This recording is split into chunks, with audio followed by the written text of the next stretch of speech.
I left my broke boyfriend for a rich married man. I didn't leave Kelvin because I didn't love him. In fact, that boy loved me with every broken piece of himself. But love doesn't pay rent in Lekki. Love couldn't buy a flight ticket to Dubai. Love doesn't buy you human hair or designer bags like the ones Lekki girls flaunted every weekend. Kelvin and I once shared a mattress on the floor of his one-room apartment somewhere in Agege. He could barely feed himself, let alone taking care of me. Sometimes he borrowed money to buy me sanitary pads. Sometimes he went the whole day walking in an empty stomach just to give me 3,000 to fix my hair. But that wasn't enough for me. I wanted soft life. I wanted to be like every big girl in Lagos. Vacations, luxury perfumes, fine dining, influencers' lifestyle. But Kelvin kept showering me with sweet words, long text messages, poems, voice notes saying I was his world. But words of affection couldn't pay NEPA bills. Baby, I'll make it one day. Baby, stay with me. But hunger doesn't listen to motivational quotes. Then I met him at a lounge on Victoria Island. He was older, rich, confident, dripping wealth like perfume. His wristwatch could pay Kelvin's rent for eternity. His smile promised luxury. His presence screamed power. He told me his name was Richard, father of 3 beautiful children, husband to a woman he described as emotionally distant. I didn't care. Father, husband, pastor, married to 10 wives, none of it mattered. I wasn't chasing emotions, I was chasing escape. When he told me he would take care of me, something inside me shifted permanently. He gave me the life I always dreamed of. Vacations, designers, a fully furnished apartment in Lekki, gifts that made other women envy me. He gave me the life Kelvin could never afford, even if he worked for 10 years non-stop.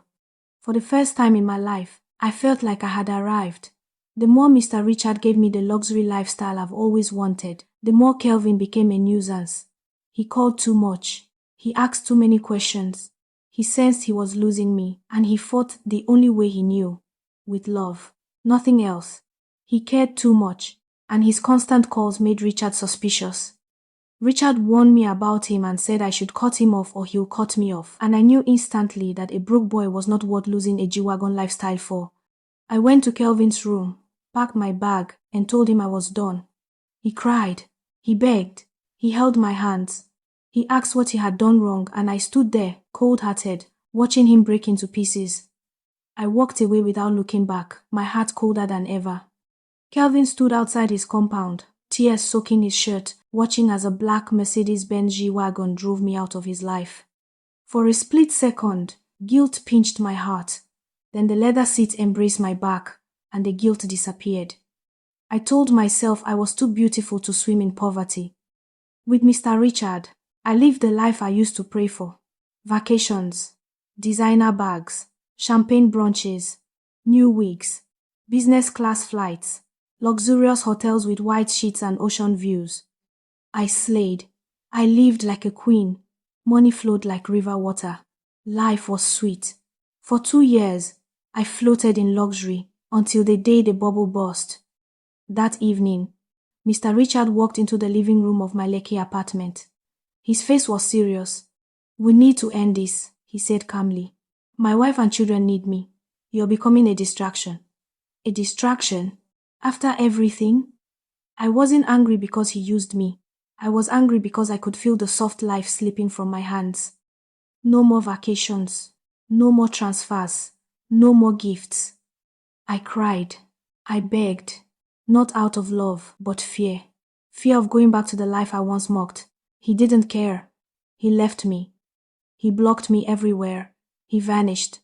And just like that, my luxurious life cracked like soaked biscuits. Life after Richard left was like falling from a G-Wagon into a Danfo bus. Bills rushed me like armed robbers. Rent, hair appointments, skincare, feeding, everything suddenly became heavy. I had no savings, no plan, no real job. To maintain the lifestyle, I started going out with different men. Men who paid to touch me. Men who never asked for my name. Some old, some married, some disgusting. But I swallowed my shame because the Lagos big girl lifestyle doesn't maintain itself.